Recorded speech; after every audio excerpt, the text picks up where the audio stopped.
দমদম লোকসভা কেন্দ্রের বিজেপি প্রার্থী শিলভাদ্র দত্ত তিনি অভিযোগ তুলছেন। অন্যদিকে শিলভাদ্র দত্ত সেখানে পৌঁছলে তাকে ঘিরে গো ব্যাক স্লোগান দিলেন তৃণমূল কর্মীরা। সেই ছবি দেখতে পাচ্ছেন এই মুহূর্তে।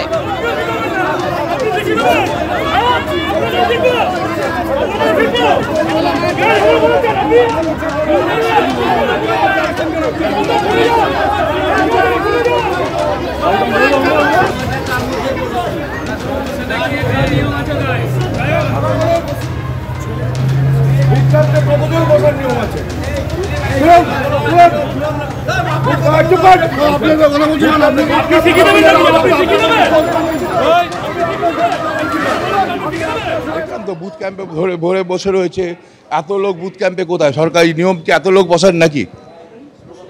ও স্লোগান দিচ্ছে, বয়ে গেছে। ওরকম স্লোগান অনেক শোনা যায়, ওসব স্লোগান দিয়ে কিছু আসে না। অর্থাৎ বিরোধী নেতাকর্মীদের মাথা ফাটিয়ে দেওয়া, নাক ফাটিয়ে দেওয়া, সমস্ত কিছুই চলছে এই শেষ সপ্তম দফার ভোটে। বরানগরে 30 নম্বর ওয়ার্ডের ছবি দেখাবো। ফের বিক্ষোভের মুখে বিজেপি নেতা কৌস্তব বাগচি।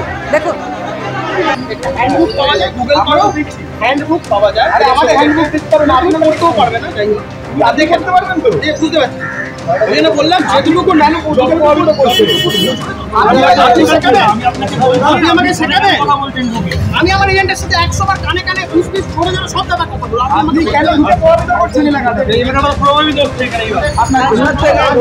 আমরা রয়েছি বরানগর পৌরসভা 30 নম্বর ওয়ার্ডে এবং এখানে দেখছি যে বিজেপির যিনি নেতা কৌস্তব বাগচি, সেই কৌস্তব বাগচিকে ঘিরে গো ব্যাক স্লোগান দিচ্ছেন তৃণমূল কর্মীরা এবং তাদের বক্তব্য হচ্ছে যে আপনি ভোটারদের প্রভাবিত করছেন, তাদের সঙ্গে কানে কানে কথা বলছেন, এতে ভোটাররা প্রভাবিত হতে পারে। তৃণমূলের অভিযোগ এবং সেই অভিযোগের ভিত্তিতে তারা এখন চাইছেন যে কৌস্তব বাগচি যেন এখান থেকে চলে যায় এবং এই নিয়ে তর্কাতর্কি শুরু হয়েছে। এমনকি যে বিজেপি নেত্রী রয়েছে তার সঙ্গেও তর্কাতর্কি শুরু হয়েছে তৃণমূল কর্মী এবং মহিলা কর্মীদের, এবং তারা চাইছেন যাতে এখান থেকে তারা সরে যান। কিন্তু কৌস্তব বাবুর বক্তব্য হচ্ছে যে তিনি কিছু অন্যায় করেননি, তিনি একজন যিনি এখানকার প্রার্থী তার এজেন্ট এবং তিনি এখানে আসতেই পারেন এবং তিনি তার বুথে যেসব বিজেপির এজেন্ট রয়েছে তাদের সঙ্গে তিনি কথা বলতেই পারেন, তিনি পরিষ্কার জানিয়েছেন। কিন্তু তৃণমূল কর্মীদের বক্তব্য যে সরে যেতে হবে এখান থেকে, দ্রুত এখান থেকে চলে যেতে হবে, দ্রুত এখান থেকে চলে যেতে হবে এবং তাদের বক্তব্য যে তারা প্রভাবিত করার চেষ্টা করছে। এই মুহূর্তে আমাদের সঙ্গে রয়েছেন উনি আমাদের এখানে পিসফুলি ভোট হচ্ছে, তা উনি এখানে কি করতে এসছেন? এখানে শুধুমাত্র একটা অশান্তি পাকানোর জন্য এসছেন। হ্যাঁ, এত সুন্দর ভোট হচ্ছে যেখানে কোনো কিছু অসুবিধা নেই, কেন কি করতে এসছেন? কথা বলতে আসে আমাদের বিধায়করা তো কানে এসে পুলিং বোর্ডের ভেতরে কথা বলার কোনো সিস্টেম নেই।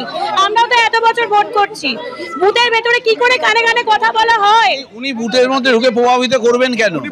উনি তো আমাদের এখানে কেউ নয়, সাধারণ মানুষ ভোট দিচ্ছে। আপনি লাইনে যে কোনো ভোটারকে জিজ্ঞেস করুন যে ওনারা ভোট দিতে পারছেন কিনা, সবাই ভোট দিচ্ছে। উনি গিয়ে ভোটারকে বিব্রত করছেন।